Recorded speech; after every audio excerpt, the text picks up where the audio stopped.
எப்படி ஆரம்பிக்கிறது? கேஷுவலா சொன்னா உடனே உனக்கு புரியவும் புரியாது. காவியா, சொல்லுங்க. என்ன பண்ற? சேட் பண்ணிட்டு இருக்கேன் ஃப்ரெண்ட்ஸ் கூட. ஓய், உன்கிட்ட கொஞ்சம் பேசணும்டி. பேசுங்க. ஏ காவியா, உன்கிட்ட தானே பேசணும்னு சொல்றேன். அதான் பேசணும்னு சொன்னனே. காவியா, இன்னைக்கு சிந்து பாப்பாவை பார்க்க போனோம்ல, ஆமா. அதுல இருந்து எனக்கும் பாப்பா மேல ஆசையா இருக்குடி. ம் நம்ம வீட்லயே அது மாதிரி குட்டி பாப்பா இருந்தா நல்லா இருக்கும்ல. ம் ஏ காவியா, உன்கிட்ட தானே பேசுறேன். ம் இப்ப அந்த போனை படி ஒட்டக்க போற மாதிரி.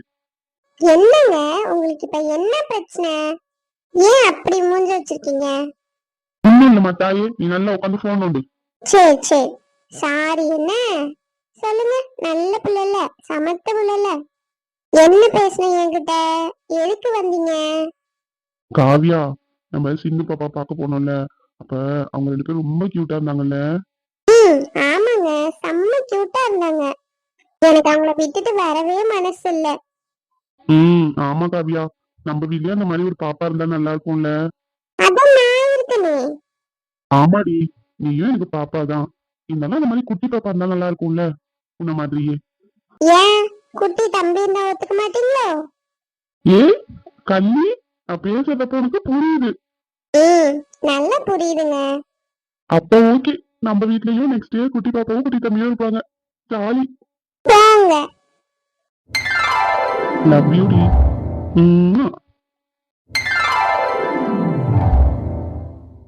தங்கம், நான் போய் ஹேர் கட் பண்ணிட்டு வந்துடுறேன். என்ன? இந்த டைம்ல போய் ஹேர் கட் பண்ணுவீங்க? ஆமாடி, இப்ப போனாதான் யாருமே ஆள் இருக்க மாட்டாங்க. போனோன்னு கட் பண்ணிட்டு வந்துடலாம். மார்னிங்லாம் போனோம்னு வச்சுக்கோங்க, வெயிட் பண்ணணும். ஆனா நைட்ல ஹேர் கட்லாம் பண்ண கூடாதுங்க. அப்படியாடி? ஆனா நான் எப்பவுமே ஈவினிங்ல தான் போய் ஹேர் கட் பண்ணிட்டு வரேன். சரி, அப்ப இந்த ஒரு டைம் மட்டும் போயிட்டு வந்துடுறேன். இதுக்கப்புறம் நான் போக மாட்டேன். சரியா? உங்க விருப்பம்.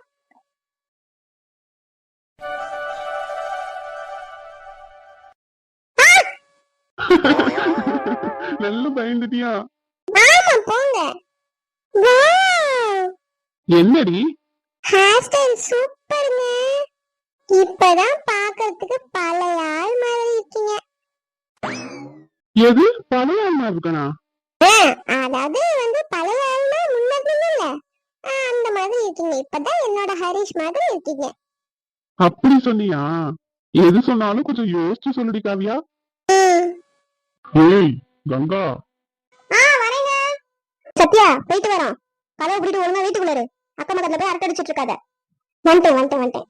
ஏண்டி, போற நேரத்துல கூட அந்த பிள்ளைய ஏன் திட்டிட்டு வர? சரி, போட்டீங்கல்ல, போய் நடங்க. போங்க, வரேன். உன்னால பேச முடியுதா? என்ன பேசினாலும் வாய அடிச்சிடறா. ஏண்டி, இதுதான் உன் வீடா? நல்லா தெரியுமா? நம்ம பாட்டுக்கு போயிட்டு வேற யார் வீட்டுக்காவது பூந்துட போறோம். இது தொழில் பூரா பெரிய பெரிய வீடா இருக்கு. தெரியுங்க, இதுதான் உங்க வீடு. நான் எங்க அண்ணன் வீட்டுக்கு வந்தேன்ல, அப்பதான் தெரியும். இந்த தேர் திருவிழாக்கு வந்தோம்ல, அப்ப. என்னடி சொல்ற? அப்பதான் சிந்துக்கு கல்யாணமே ஆகலையே. ஏங்க, அதுக்குள்ளதான் எனக்கு தெரியாது. நான் சிந்து சொன்னேன்னு சொல்லல, எங்க அண்ணன் சொன்னான். நான் வந்தப்ப ஒரு வீட்டை வாடகைக்கு எடுத்திருந்தான். அந்த வீடு இவங்க வீடு தானா. அங்க கிராமத்துல தோப்பு வீடு மாதிரி ஒண்ணு கட்டி வச்சிருக்காங்க. அப்படியா? சரி சரி. அவன் சொல்லும் போது எனக்கு ஒன்றும் குழப்பமில்ல. நான் மெட்ராஸ்க்கு போனதுக்கு அப்புறம் போன்ல தான் நான் விவரமா விசாரிச்சேன். அப்புறம் தான் இன்னாருன்னு தெரிஞ்சிச்சு. மட்டும் இல்லைங்க, சிந்துக்கு கல்யாணம் ஆகும்போதும் எங்க அண்ணன் சொன்னான், அன்னைக்கு நான் ஒரு வீடு சொன்னேன்னுட்டி வாடகைக்கு வச்சிருந்தது அவங்கதான் அந்த பிள்ளைய கல்யாணம் பண்றாங்க அப்படின்னு சொன்னான். ஓஹோ, அப்படியா? ஆமா, வாங்க போ. பேத்தி பிறந்த நேரம் நமக்கு எல்லாம் நல்லதாவே நடக்குது. என்ன? ஆமாண்டா, நானே எதிர்பார்க்கல பாத்துக்க. ஒரே போன் கால்ல எல்லாமே மாறிடுச்சு.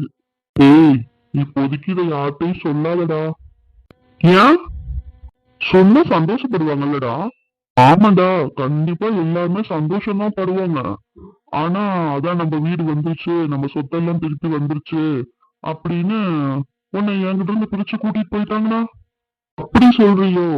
ஆமாடா, நானே பல வருஷம் கழிச்சு உன்னை பார்த்தது, நம்ம எல்லாரும் ஒன்னா சேர்ந்து இருக்கிறது எவ்வளவு சந்தோஷமா இருக்கு தெரியுமா? இழந்த வாழ்க்கையே திரும்பி கிடைச்ச மாதிரி இருந்துச்சு. திரும்பவும் நீ என்னை விட்டு போயிட்டனா, அப்புறம் உன்னை பார்க்க நான் அந்த வீட்டுக்கு வரணும், அப்புறம் நீ எங்க வரணும், இதெல்லாம் நல்லாவாடா இருக்கு. நான் என்ன செய்யறதா இருந்தாலும் அது உன்னோட விருப்பம்டா. நீ வேணான்னு சொன்னா அதை நான் கண்டிப்பா செய்ய மாட்டேன்.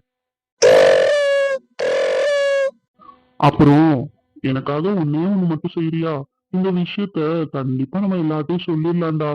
சொல்லாம மறைக்கிறது தப்பு பத்தியா? அவங்க சொத்தெல்லாம் பறி போயிடுச்சுன்ற எனக்குள்ளே இருப்பாங்கல்ல. உன் இஷ்டம்டா. என்ன தோணுதோ நீ செய்யு. எனக்கு நீ போக கூடாது. என் கூட தான் இருக்கணும். 2 பேர் ஃபேமிலியும் ஒன்னாதான் இருக்கணும். சரிடா. அப்ப சொல்லிடுவோம். அதையும் பேசிடுவோம். நம்ம தனியா போவேணாம், இப்படியே இருந்துக்கலாம் அப்படின்னு பேசிக்குவோம். என்ன? இங்க பாருடா, நீ சொன்னோன்னு கண்டிப்பா உன் பொண்டாட்டி இங்க இருந்து நம்ம தனியா போகணும்னு தான் சொல்லுவா. ஏன் அப்படி சொல்ற? ஆமாண்டா. பின்ன அவ வீடு, அவ புருஷன் வீடு அப்படின்னு இருந்தா அது ஒரு மாதிரி இருக்கும். என்னதான் இவ இங்க இருந்தாலும் அடுத்தவங்க வீட்டுல இருக்கிற மாதிரி ஒரு உணர்வோட தாண்டா இருப்பா. இந்துவை பொறுத்த வரைக்கும் நம்ம கல்யாணம் ஆகி மாமனார் வீட்டுக்கு வந்துட்டோன்ற எண்ணம் இருக்கும். உன்னை பொறுத்த வரைக்கும் என் நண்பன் வீட்டுல இருக்கிறேன்ற எண்ணம் இருக்கும். என்ன இருந்தாலும் அவளுக்கு நம்ம யாரையும் தெரியாது இல்லடா. ஓ, அவ உன்னை நம்பிதானே வந்திருக்கா. அப்ப உன்னை சார்ந்த இடத்துல இருக்கதானே அவ விரும்புவா. அதுவும் சரிதான். அப்ப சொல்ல வேணாங்கிறியா? இல்ல இல்ல, நான் அப்படி சொல்லல. நீ சொல்லு. ஆனா கண்டிப்பா அவ உன்னை தனியா கூப்பிட்டு பேசுவா. நம்ம இங்க இருக்க வேண்டாம், நம்ம தனியா நம்ம வீட்டுக்கே போயிடலான்னு. அந்த மாதிரி நேரத்துல நீ எடுத்து சொல்லி புரிய வை. சரிடா.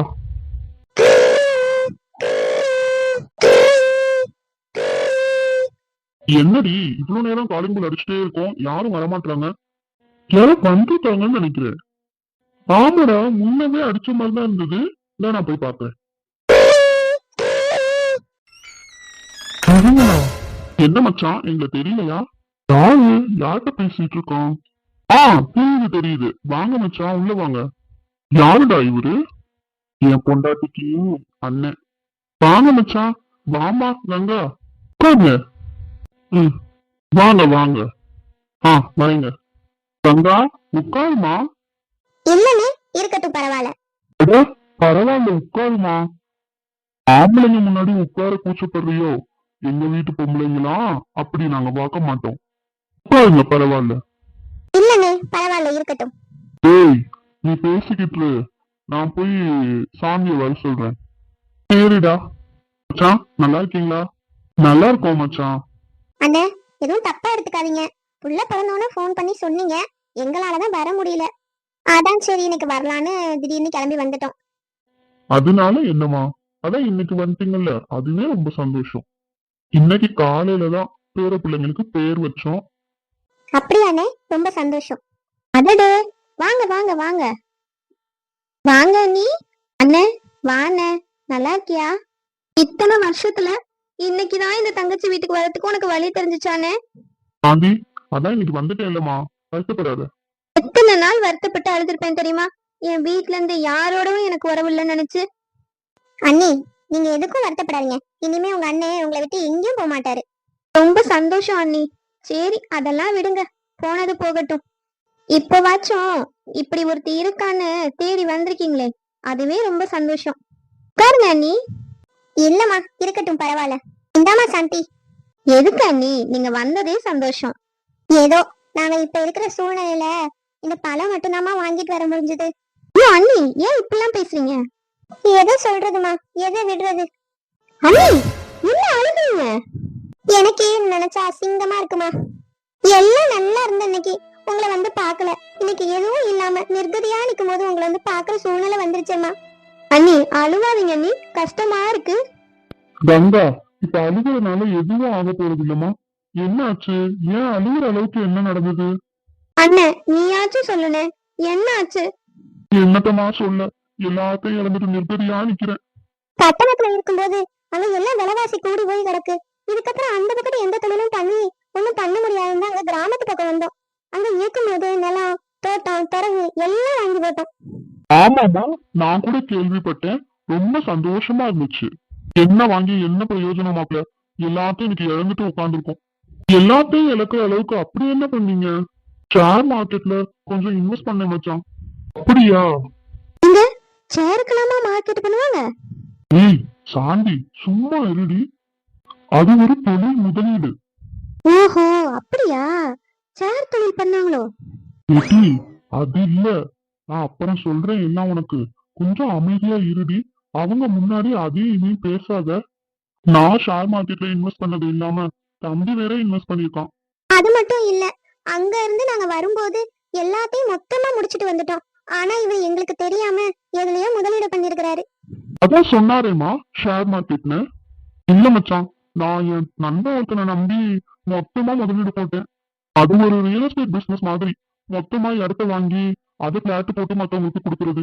சரி, கொஞ்சம் கொஞ்சமா நம்ம வட்டிக்கு விட்டு சம்பாதிக்கிறதை விட இது எவ்வளவோ பரவாயில்லையேன்னு நினைச்சேன். அப்படியா? எதுக்கு அந்த மாதிரி விஷயத்துக்குலாம் போறீங்க?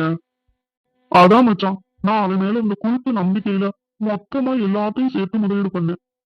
அந்த நாய் நான் கொடுத்த காசு மட்டும் இல்லாம 7 ரூபா பேங்க்ல லோன் வாங்கி வச்சிருந்துப்பான் போல. ஐயோ! ஆமாண்ணே, அது தெரியாம நாங்க இங்க வந்துட்டோம். இப்ப வந்து பாத்தீங்கன்னா நீங்க லோனை வாங்கிட்டு ஊரை விட்டு வந்து ஏமாத்துறீங்களா அப்படின்னு சொல்லி ரொம்ப அசிங்கப்படுத்திட்டாங்க. அட கடவுளே, இப்படி எல்லாமா ஆட்கள் இருப்பாங்க? ஆமா சாந்தி, நாங்களும் எவ்வளவோ சொல்லி பார்த்தோம். நாங்க மொத்த காசையும் அங்க கொடுத்துருக்கோங்க, எங்களுக்கு இதுக்கு சம்பந்தம் இல்ல, அவருதான் வந்து லோன் வாங்கியிருப்பார் போல அப்படின்னு நாங்க சொன்னோம். ஆனா அவங்க எதையுமே கேட்கல, ரொம்ப அசிங்கப்படுத்திட்டாங்க. அதனால கௌரவத்தை காப்பாத்திக்கிறதுக்கு இருந்த எல்லாத்தையும் விக்கிற மாதிரி சூழ்நிலை வந்துருச்சு. போன வரைக்கும் போகட்டும்னு மொத்த சொத்தையும் ஒரே பார்ட்டிக்கிட்ட கொடுத்து எவ்வளவு கடன் இருக்கோ அதுக்கு தகுந்த மாதிரி பணத்தை வாங்கி பேங்க்ல செட்டில் பண்ணியாச்சு. நீங்க குடியிருக்கிற வீட்டை எதுவும் வித்துறலையே, அது பத்திரமா இருக்குல்ல? இல்லம்மா, அதையும் வித்தாச்சு. அட கடவுளே, இப்ப எங்க இருக்கீங்க? வாடகைக்கு ஒரு வீடு பிடிச்சு அதுலதாமா இருக்கோம். அதான் மச்சான், உங்ககிட்ட ஏதாவது உதவி கிடைக்குமான்னு கேட்டுட்டு போலான்னு வந்தோம். அண்ணே, நீ சொல்றதெல்லாம் கேட்க எனக்கும் சங்கட்டமா தான் இருக்கு. ஆனா நான் சொல்றேன்னு தப்பா எடுத்துக்காத. நாங்களே எல்லாத்தையும் இழந்துட்டு இவரோட நண்பர் வீட்டுல ஏதோ அவங்க நல்ல மனசுக்கு ஏதோ சம்மந்தியும் கூட வச்சு சோறு போட்டுக்கிட்டு இருக்காங்க.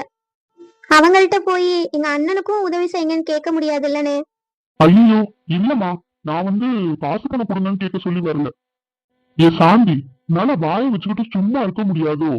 அவங்க என்ன பேசுறாங்கன்னே காதுல வாங்காம உன் இஷ்டத்துக்கு பேசிட்டு இருக்க. நான் ஒன்னும் என்ன பேசுறதுன்னு தெரியாம பேசல, நான் எல்லாம் தெரிஞ்சுதான் பேசிட்டு இருக்கேன். உங்க வேலைய பாரும். உதவி பண்ணுன்னு கேட்டா தூக்கி கொடுக்கறதுக்கு என்ன இருக்கு? நம்மளே ஒண்டி கொடுத்து நடந்துகிட்டு இருக்கோம். உதவி பண்ணுங்கன்னு கேட்டா தூக்கி கொடுக்க என்ன இருக்கு? சொல்லுங்க சொல்லுங்கன்னு. மச்சான், நீங்க ஒண்ணும் தப்பா நினைக்காதீங்க மச்சான். அவ அப்படிதான் புரியாம ஏதாவது பேசுவா. ஐயோ மச்சான், நான் உங்ககிட்ட பணம் காசு உதவி பண்ண சொல்லி கேட்கல. எனக்கு ஏதாவது ஒரு வேலை வாங்கி தந்தீங்கன்னா நல்லா இருக்கும். இப்போதைக்கு தம்பி கிடைச்ச வேலைக்கு போய்கிட்டு இருக்கான். நானும் போனோம்னா கொஞ்சம் ஒத்தாசையா இருக்குமேன்னு பாக்குறேன். அப்படியானே? அதுக்கு என்ன, வேலையெல்லாம் வாங்கி தருவாரு, நீ ஒண்ணும் வருத்தப்படாத. மச்சான், எதுவும் வருத்தப்படாதீங்க. நான் சீக்கிரமே உங்களுக்கு ஒரு நல்ல வேலையா பார்த்துட்டு உங்களுக்கு நான் ஃபோன் பண்றேன். எதை பத்தியும் யோசிக்காதீங்க. பிசினஸ் பண்றவங்களுக்கு லாபம் நஷ்டம்லாம் ஒரு விஷயமே கிடையாது. அதனால அதை பத்திலாம் நீங்க கவலைப்படாதீங்க. இன்னைக்கு நம்ம செஞ்சுட்டோம்னா நாளைக்கு கண்டிப்பா மேல எந்திரிச்சு வருவோம். ஏதோ நமக்கு வந்து கெட்ட நேரம்னு நினைச்சுக்க வேண்டியதுதான். ரொம்ப சந்தோஷம் மச்சான். உங்களோட பேச்சு எனக்கு ரொம்ப தன்னம்பிக்கை தருது. சாந்தி, வந்ததுல பேசிக்கிட்டே வந்த விஷயத்தையே மறந்துட்டோம். சிந்து எங்க இருக்கா? பிள்ளைங்க எங்க இருக்கு? அவளா? நீ அவ மேல் ரூம்ல இருக்கா. அவளை பாத்துட்டு போலாம் தான் வந்தீங்களோ? ஆமாமா, சிந்துவை பார்க்க தான் வந்தோம். குழந்தை பிறந்த பையன் ஆஸ்பத்திரியில வந்து பார்க்க முடியல. அண்ணன் ஆனா ஃபோன் பண்ணி சொன்னாரு. அப்படியா? ஆமாமா, அதனாலதான் ஒரு எட்டுக்கு வந்து பார்த்துட்டு போயிடுவோம்னு நினைச்சோம். உன்னை பார்த்த வேகத்துல அவ பாட்டுக்கு எல்லாத்தையும் உளறி கொட்டிட்டா. அதனால என்ன மச்சான், ஒருத்தருக்கு ஒருத்தர் சொந்தக்காரங்க இருக்கிறதே அதுக்கு தானே. சாந்தி, சிந்துவை பார்க்கலாமா? பார்க்கலாம், நீ வாங்க. எங்க? சொல்லுமா. நீங்க அண்ணனோட பேசிக்கிட்டு இருங்க, நான் போய் ஒரு எட்டு சிந்துவை பார்த்துட்டு வந்துடுறேன். சரிம்மா, போய் பார்த்துட்டு வா.